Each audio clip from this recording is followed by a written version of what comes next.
पूर्णमदः पूर्णमिदं पूर्णात् पूर्णमुदच्यते पूर्णस्य पूर्णमादाय पूर्णमेवावशिष्यते ॐ शान्ति शान्ति शान्तिः ஆனால் நல்ல வேளை நான் கண்ணை திறந்துட்டு இருந்தேன், போயிட்டே இல்லையான்னு பார்க்குறது. இப்போ இந்த ஸ்டார்டிங் மந்திரமே வந்து நிறைய கன்ஃபியூஷனை க்ரியேட் பண்ணுறதுக்கு போதுமானதான ஒரு மந்திரமாக இருக்குது. லிட்ரலாக நாம் வந்து இதை டிரான்ஸ்லேட் பண்ணினோம் அப்படின்னு சொன்னால் நம்மளால் ஒன்றுமே அண்டர்ஸ்டாண்ட் பண்ணிக்க முடியாது. என்ன சொல்கிறது? பூர்ணமதா பூர்ணமிதம், அது பூர்ணம், இது பூர்ணம். பூர்ணம்னா குழக்கட்டைக்குள்ளே இருக்கிற பூர்ணம் இல்லை, ஹோல், WHOLE, அந்த ஹோல். அப்புறம் என்னது? பூர்ணாத், பூர்ணாத் பூர்ணம் உதட்சியதே, அந்த பூர்ணத்திலிருந்து இந்த பூர்ணம் ஒரிஜினேட் ஆச்சு. பூர்ணஸ்ய பூர்ணம் ஆதாய பூர்ணமேவ அவசிஷ்யதே. அப்படின்னா அந்த பூரணத்திலேருந்து பூரணத்தை ரிமூவ் பண்ணால் பேலன்ஸ் என்ன இருக்குமா? பூர்ணம் மட்டும்தான் இருக்கும். இப்போ இப்படி டிரான்ஸ்லேட் பண்ணி அண்டர்ஸ்டாண்ட் பண்ணிட்டா பேலன்ஸ் என்ன இருக்கும்? HOLE, ஹோல் போய்டும். இப்போ நம்ம வந்து இதோட ஆக்சுவல் மீனிங் என்ன அப்படிங்கிறதை பார்க்கலாம். ஃபஸ்ட்டு சென்டென்ஸே இருக்குல்ல, அது என்ன சொல்கிறதுன்னா ஜீவாத்மா பரமாத்மா ஐக்கியத்தை பற்றி ஃபஸ்ட்டு சென்டென்ஸே சொல்கிறேன். பூர்ணம் அதஹா. அதஹா அப்படின்னா அதஹாங்கிற வார்த்தை இங்கே வந்து பரமாத்மாவை ரெஃபர் பண்ணுறது. பூர்ணம் அதஹானா பரமாத்மா பூர்ணம், இன்ஃபினிட், ஹோல். பூர்ணம் இதம். இதம்ங்கிற வார்த்தை அப்போ எதை ரெஃபர் பண்ணுறது? ஜீவாத்மாவை ரெஃபர் பண்ணுறது. பூர்ணம் இதம், ஜீவாத்மாவும் பூர்ணம், பரமாத்மாவும் பூர்ணம், ஜீவாத்மாவும் பூரணம். இது ரெண்டுத்தையும் ஈக்குவேட் பண்ணினா பரமாத்மாவும் ஜீவாத்மாவும் ஒன் அண்ட் தி சேம் அப்படின்னு சொல்லலாம். இந்த இன்ஃபினிட்டுக்கும் அந்த இன்ஃபினிட்டுக்கும் எந்த டிஃபரன்ஸும் இல்லை. இன்ஃபினிட் அப்படின்னு சொல்லிட்டாலே என்ன, ஒன்று தான் இருக்க முடியும், ரெண்டெல்லாம் இருக்க முடியாது இல்லையா? அப்போ இந்த ஃபஸ்ட்டு ஸ்டேட்மெண்ட்டே தத்துவமசி அப்படிங்கிற மகா வாக்கியத்தை நமக்கு ஸ்ட்ரெயிட்டாகவே சொல்கிறது. தது துவம் அசின்னு சொல்லுவோம் இல்லையா, அது மாதிரி பூர்ணமதா பூர்ணமிதம்.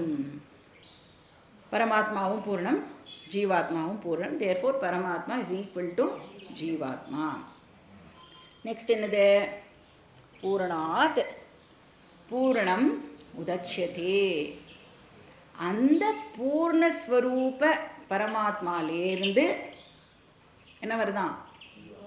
பூர்ணஸ்வரூப ஜீவாத்மா ஒரிஜினேட் ஆகிறது. கரெக்டா? அந்த பூர்ணஸ்வரூப பரமாத்மாலேருந்து பூர்ணஸ்வரூப ஜீவாத்மா ஒரிஜினேட் ஆகிறது. இப்போ இந்த ஸ்டேட்மெண்ட்டை இப்போ நம்ம கொஞ்சம் அனலைஸ் பண்ணணும்.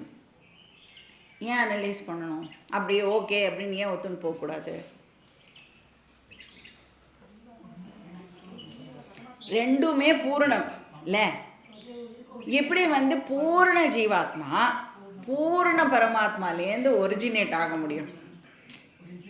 இப்போ ரெண்டுமே இன்ஃபினிட் அப்படின்னு சொன்னால், இன்ஃபினிட் அப்படின்னு சொல்லிட்டாலே அதோட ஒரிஜினேஷன் பற்றி நம்மளால் பேச முடியுமா? இன்ஃபினிட்னா என்ன அர்த்தம்? லிமிட்லெஸ் அப்படின்னா என்ன அர்த்தம்? அதுக்கு பிகினிங்கும் கிடையாது, எண்டும் கிடையாது. அப்படின்னா அதனோட பிகினிங் பற்றி பேச முடியுமா?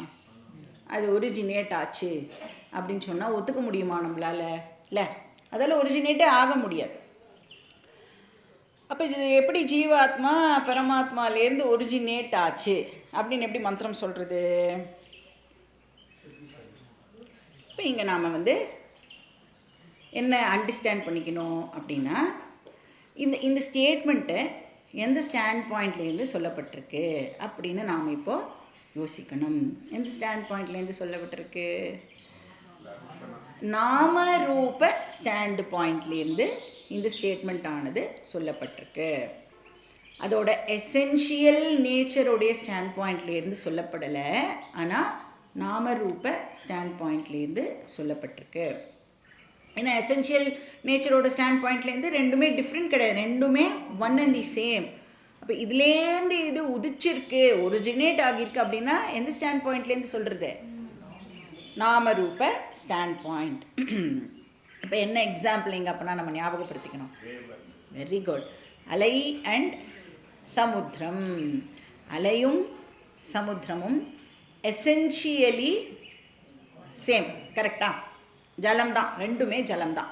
சமுத்திரமும் ஜலம், அலையும் ஜலம். அதனால் இப்போது எசென்ஷியல் நேச்சரோட ஸ்டாண்ட் பாயிண்ட்லேருந்து என்ன சொல்லலாம்? அலை இஸ் ஈக்குவல் டு சமுத்திரம் சொல்லலாம் இல்லையா? எந்த ஸ்டாண்ட் பாயிண்ட்லேருந்து சொல்லலாம்? அதோடைய சப்ஸ்டன்ஸுடைய ஸ்டாண்ட் பாயிண்ட்லேருந்து அலை இஸ் ஈக்குவல் டு சமுத்திரம், அதனோட நேச்சர்லேருந்து சொல்லலாம். அதே சமயம் அலை சமுத்திரத்திலேருந்து வருது சொல்லலாமா? அலை சமுத்திரத்திலேருந்து ஒரிஜினேட் ஆகிறது சொல்லலாமா கூடாதா? இப்போ அலை சமுத்திரத்திலேருந்து ஒரிஜினேட் ஆகிறதுனா எந்த ஸ்டாண்ட் பாயிண்டில் இப்போ நம்ம பேசுகிறோம்? நாமரூப ஸ்டாண்ட் பாயிண்ட்லேருந்து இதை சொல்லுறோம். அப்போ அலை அப்படிங்கிறது இண்டிவிஜுவல் நாமரூபா, சமுத்திரம் அப்படிங்கிறது டோட்டல் நாமரூபா, சமஷ்டி நாமரூபா. அலைங்கிறது வியஷ்டி நாமரூபா. அப்போ நாமரூப திருஷ்டியானா ஃப்ரம் தட் ஆங்கிள், அந்த ஸ்டாண்ட் பாயிண்ட்லேருந்து நாமரூப திருஷ்டியா நாம் அலை சமுத்திரத்திலேருந்து ஒரிஜினேட் ஆகுறதுன்னு சொல்லலாம் இல்லையா? அது மாதிரி ஷரீர திருஷ்டியானா பாடியோட ஸ்டாண்ட் பாயிண்ட்லேருந்து. ஏன்னா ஜீவாத்மாவுக்கு ஒரு இண்டிவிஜுவல் சரீரம் இருக்குல்ல, அந்த சரீரத்துடைய ஆங்கிள்லேருந்து, இப்போ சூப்பர்ஃபிஷியலாக இருக்கிற அந்த சரீரத்தோட ஆங்கிள்லேருந்து பார்த்தா ஜீவாத்மா பரமாத்மாலேருந்து பிறந்திருக்கு சொல்லலாமா? இப்போ இந்த நாமரூபா இருக்குல்ல, இதுக்கு என்ன டெக்னிக்கல் பேர்? சரீரம் நாமரூபா இருக்குல்ல, இதுக்கு என்ன டெக்னிக்கல் பேர்? உபாதி. ஷரீரம் நாமரூபத்துக்கு டெக்னிக்கல் பேர் உபாதி. உபாதி திருஷ்டியா ஜீவாத்மா காரியம், பரமாத்மா காரணம் சொல்லலாமா? உபாதி திருஷ்டியா ஜீவாத்மா பரமாத்மாலேருந்து ஒரிஜினேட் ஆகியிருக்கு. ஸ்வரூப திருஷ்டியா ஜீவாத்மா அண்ட் பரமாத்மா one and the same. Essential நேச்சரோட ஸ்டாண்ட் பாயிண்ட்லேருந்து பார்க்கும் பொழுது ஜீவாத்மாவும் பரமாத்மாவும் ஒன்று தான். எப்படி ஜலம் ஆங்கிள்லேருந்து அலை இஸ் ஈக்குவல் டு சமுத்திரம்னு சொல்கிறோமோ, அது மாதிரி எசென்ஷியல் ஆங்கிள்லேருந்து பார்க்கும் பொழுது ஜீவாத்மா இஸ் ஈக்குவல் டு பரமாத்மா. ஸோ பூர்ணாத் அப்படின்னா இந்த இடத்துல இந்த பூர்ணத்துலேருந்து அப்படின்னு அர்த்தம் இல்லையா? இந்த பூர்ணாத்தில் என்ன போட்டுக்கணும் நாம் அப்படின்னா, சோபாதிக பரமாத்மனஹா ச உபாதிக, உபாதியுடன் கூடிய பரமாத்மா, மாயா சகித பரமாத்மா. பார்த்தோமா? அந்த உபநிஷத்துலையும் இதே தான் பார்த்தோமா? மாயா சகித பரமாத்மாலேருந்து வேர்ல்டு ஒரிஜினேட் ஆச்சு. அதே தான் இங்கே சோபாதிக பரமாத்மனஹா, உபாதியுடன் கூடிய பரமாத்மாலேருந்து பூர்ணம் உதட்சியதே. இந்த பூர்ணத்தில் என்ன போட்டுக்கணும் அப்படின்னா இங்கே அது சோபாதிக பரமாத்மனஹானா, இது சோபாதிக ஜீவாத்மா. நிருபாதிக்கன்னு போட்டுட்டோன்னா இன்ஃபினிட் ஆகிடுமே. இன்ஃபினிட் எதுலேருந்தும் வர முடியாதே இல்லையா? இப்போ இந்த பூர்ணாத் இருக்குல்ல, அது உபாதியுடன் கூடிய பரமாத்மா. அதுக்கு பக்கத்தில் இருக்கிற பூர்ணம் உபாதியுடன் கூடிய ஜீவாத்மா. உதட்சியதேனா it is born, it originates. இதுதான் வந்து ரெண்டாவது பார்ட். மூணாவது பார்ட், பூர்ணஸ்ய பூர்ணம் ஆதாய. இப்போ பூர்ணம் அப்படின்னா எசென்ஷியல் பூர்ண ஸ்வரூபம். இது யாருடைய ஸ்வரூபம்? இந்த எசென்ஷியல் பூர்ணஸ்வரூபம் ரெண்டுத்தோடதும் தான் இல்லை. ஜீவாத்மாவோட ஸ்வரூபமும் பூர்ணம் தான் பார்த்தோம், பரமாத்மாவுடைய ஸ்வரூபமும் பூர்ணம் தான். இப்போ பூர்ணஸ்வரூபம் ஆஃப் ஜீவாத்மா அண்ட் பரமாத்மா ஆதாய. ஆதாயனா நாம் வந்து அதை எடுத்துண்டா, கிராஸ்ப் பண்ணிண்டா அப்படின்னு போடணும் இந்த இடத்துல. கிராஸ்ப் பண்ணிக்கிறனா என்ன அர்த்தம்? புரிஞ்சுண்டா, அண்டர்ஸ்டாண்ட் பண்ணிண்டா, தெரிஞ்சின்றதுக்கு அப்புறம் பிரிக்கிறது. தெரிஞ்சுண்டு பிரிக்கணும். என்ன பிரிக்கணும்? இப்போ அலை அண்ட் சமுத்திரம், அதோட எசென்ஷியல் நேச்சரை கிராஸ்ப் பண்ணிண்டு அதுக்கப்புறம் அலையிலேருந்து ஜலத்தை பிரிக்கணும். சமுத்திரத்திலேருந்து ஜலத்தை பிரிக்கணும். அப்படி பிரித்தா என்ன இருக்கும்? பேலன்ஸு. அலையிலேருந்து ஜலத்தை பிரிச்சுட்டா என்ன இருக்கும்? Nothing will be left behind. பூர்ணஸ்வரூபத்தை ஜீவாத்மாலேருந்தும் பரமாத்மாலேருந்தும் எடுத்துட்டா என்ன ஆகும்? நாமரூபத்தால் எக்ஸிஸ்ட் ஆக முடியாது. கரெக்டா?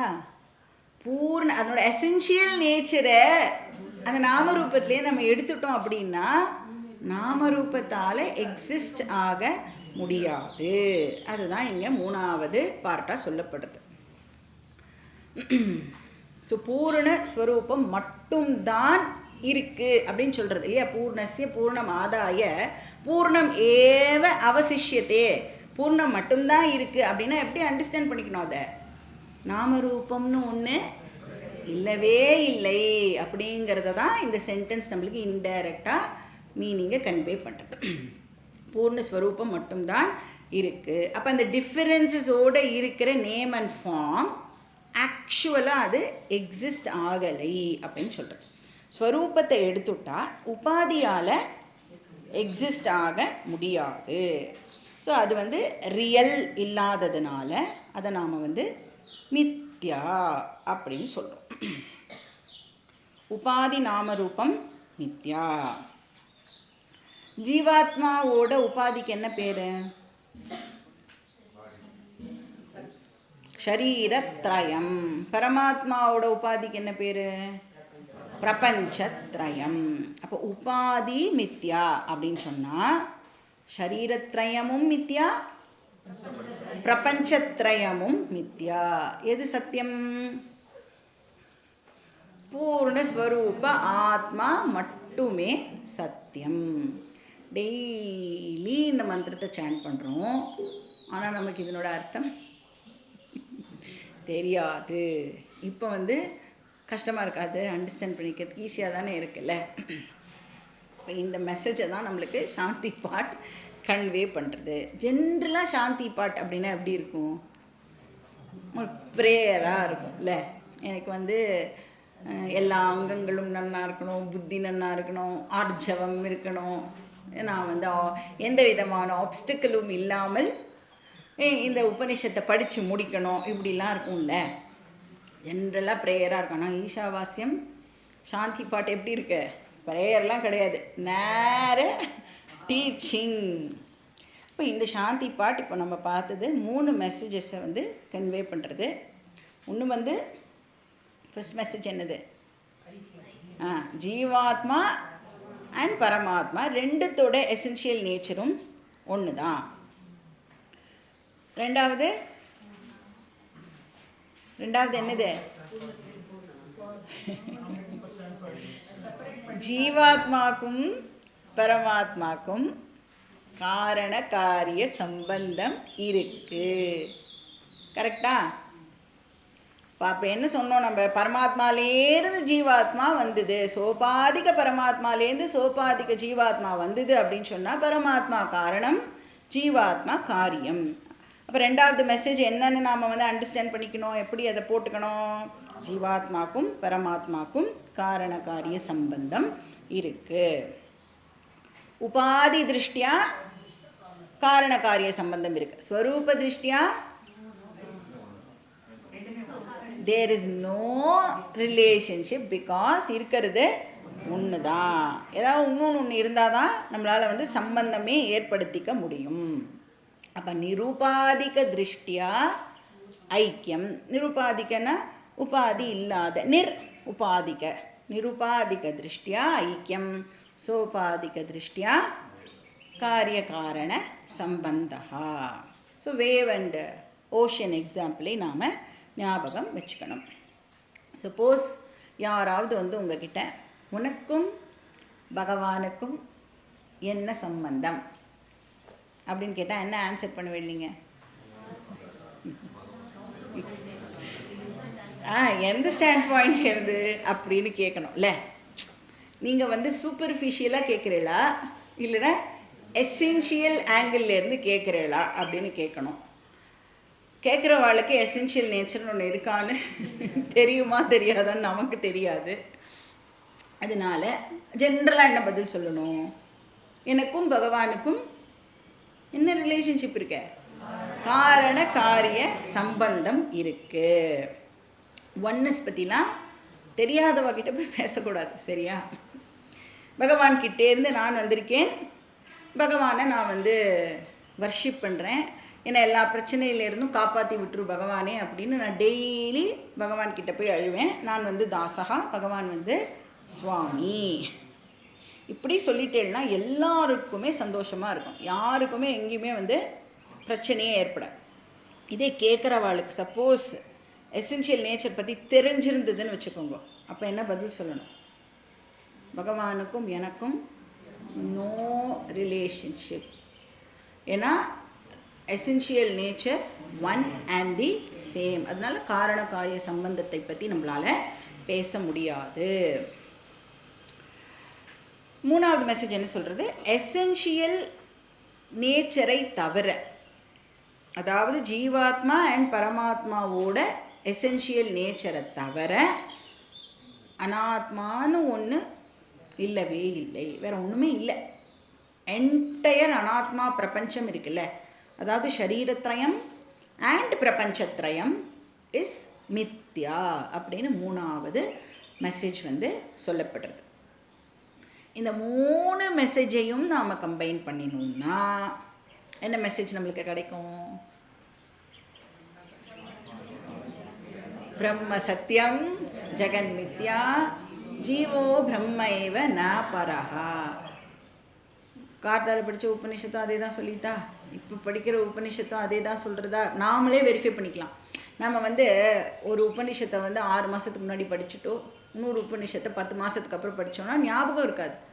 இப்போது சைமில்டேனியஸாக படிக்கும்போது நாமளே இதுதான் சொல்கிறதா அப்படின்னு வெரிஃபை பண்ணிக்கலாம். சப்போஸ் இந்த மெசேஜ் மட்டும் நம்மளுக்கு புரிஞ்சிருத்தோன்னு வச்சுக்கோங்க, பிரம்ம சத்தியம் ஜெகன் மித்யா ஜீவோ பிரம்மைவ நாபரஹா புரிஞ்சுடுத்துனா என்ன ஆகும், ஓம் சாந்தி சாந்தி சாந்தி.